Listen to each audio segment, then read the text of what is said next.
চাঁদাবাজির দিন শেষ, ঐক্যবদ্ধ বাংলাদেশ স্লোগান ঠিক আছে? তাহলে আমরা একসাথে দিই, চাঁদাবাজির দিন শেষ, দুর্নীতির দিন শেষ, সন্ত্রাসের দিন শেষ, দাড়িপাল্লার বাংলাদেশ, শাপলা কলির বাংলাদেশ। বিসমিল্লাহির রহমানির রহিম। শহীদের রক্ত স্নাত জমিন কুমিল্লার লাকসামের সংগ্রামী ছাত্র জনতা, আসসালামু আলাইকুম ওয়া রাহমাতুল্লাহ। আমরা শুরুতেই শ্রদ্ধার সাথে স্মরণ করছি জুলাই বিপ্লবে আমাদের এই লাকসামের শহীদ ইউসুফ, শহীদ জিসান সহ দীর্ঘ ফেসিবাদী আন্দোলনে শহীদ আনোয়ার এবং আজাদী আন্দোলনের সকল শহীদদের, যাদের আত্মত্যাগের মাধ্যমে আজকে আমরা ফেসিবাদ মুক্ত বাংলাদেশ পেয়েছি। সংগ্রামী উপস্থিতি, আজকে যে আমরা নতুন বাংলাদেশ পেয়েছি সেটা কাদের মাধ্যমে?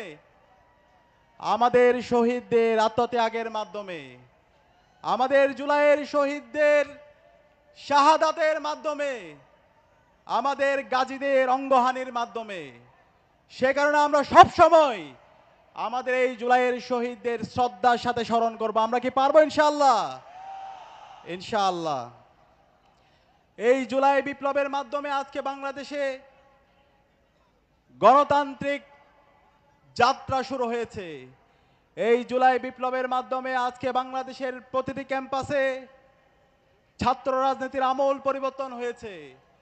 এই জুলাই বিপ্লবের মাধ্যমে আজকে যারা দীর্ঘ ফেসিবাদী আমলে গুম অবস্থায় ছিল, আয়নাঘরে বন্দী ছিল, আমাদের আরমান ভাই, মাইকেল ঠাকমা, আজমি সহ আমাদের অসংখ্য মজলুমরা মুক্তি পেয়েছে।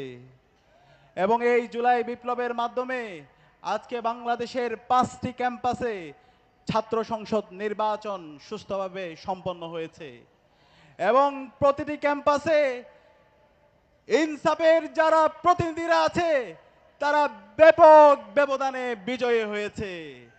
যেই যাত্রাটা শুরু হয়েছে ঢাকা বিশ্ববিদ্যালয়ের ডাকসু নির্বাচনের মাধ্যমে। আপনারা জানেন বাংলাদেশের যত আজাদী আন্দোলন হয়েছে সকল আজাদী আন্দোলনের কেন্দ্র হচ্ছে ঢাকা বিশ্ববিদ্যালয়। বাংলাদেশের স্বাধীনতা আন্দোলন, বাংলাদেশের 90-এর স্বৈরাচার বিরোধী আন্দোলন এবং 24-এর জুলাই বিপ্লব এই ঢাকা বিশ্ববিদ্যালয় থেকে শুরু হয়েছে এবং আমাদের শহীদদের আত্মত্যাগের মাধ্যমে আজকে আমরা নতুন বাংলাদেশ পেয়েছি। এই ঢাকা বিশ্ববিদ্যালয়ের ডাকসু নির্বাচনে বাংলাদেশের তরুণরা ইনসাফের প্রতিনিধিদেরকে ব্যাপক ব্যবধানে বিজয়ী করেছে। আমরা নির্বাচিত হওয়ার পরে 4 মাস জুড়ে দেখিয়েছি কিভাবে ছাত্র সমাজের জন্য কাজ করতে হয়। আজকে ঢাকা বিশ্ববিদ্যালয়ে আপনারা যান, এই ঢাকা বিশ্ববিদ্যালয়ে কোনো ধরনের সন্ত্রাস নেই, ঢাকা বিশ্ববিদ্যালয়ে কোনো ধরনের গণরুম নেই, ঢাকা বিশ্ববিদ্যালয়ে কোনো ধরনের গ্যাস রুম নেই, ঢাকা বিশ্ববিদ্যালয়ে কোনো ধরনের ভাইয়ের পলিটিক্স নেই।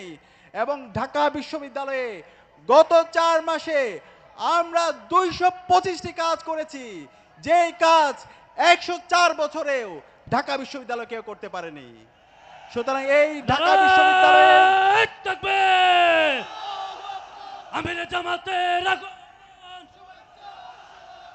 শুভেচ্ছার স্বাগতম। লাকসামবাসীর নারায়ে তাকবীর, নারায়ে তাকবীর। আমির জামাতের আগমন, শুভেচ্ছার স্বাগতম।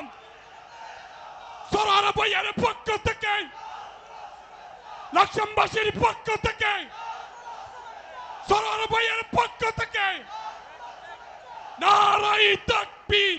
আল্লাহু আকবার।